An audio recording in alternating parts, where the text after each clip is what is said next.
হামে আক্রান্ত হইয়া এখন পর্যন্ত 400+ বাচ্চা মারা গেছে, আর আহত আছে 1000 উপর, আশঙ্কাজনক আছে আরও শতাধিক।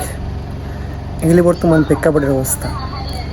আমরা দেখি সোশ্যাল মিডিয়া কোন গণমাধ্যমগুলো কোন এই হাম নিয়ে কোনো মাথা ব্যথা নাই, এমনকি রাজনৈতিক দলগুলোর মধ্যেও তেমন মাথা ব্যথা নাই, সচেতন নাগরিক যারা আছে তারাও নাই। দু একটা মিডিয়া যা শুনে তাও একটু দায় সারা। কীরকম দায় সারা?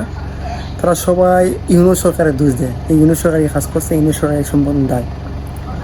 আমার কি কেন বিশ্বাস হয় জানেন? এই সম্পূর্ণ দায়লা হামলা বলতে, কারণ ইউনিট সরকার এমন ক্ষমতাবান ব্যক্তি, সে যদি এখন চায় এখন ওই কোটি কোটি ডোজ আনতে পারে, এরকম হিম্মত বা অবস্থান তার আছে। আচ্ছা, এটা তার কথা বাদ দিলাম।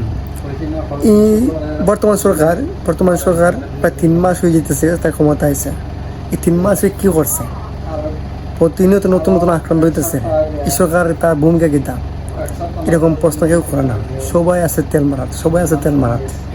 এই তেল মারা যতদিন পর্যন্ত আমাদের সে পরিবর্তন করতো না, এই যে সেই রকম ঘটনা, এরকম কালচার কোনোদিন পরিবর্তন করা বোকামি ছাড়া কোনো কিছু না।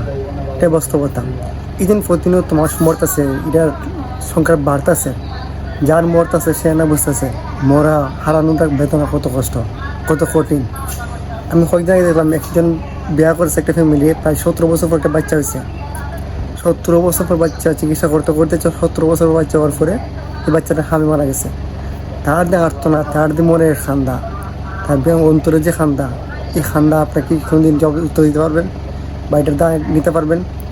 আফসোস, আমার সিস্টেমটা অবকাঠামোটা এমভাবে তৈরি করা হয়েছে।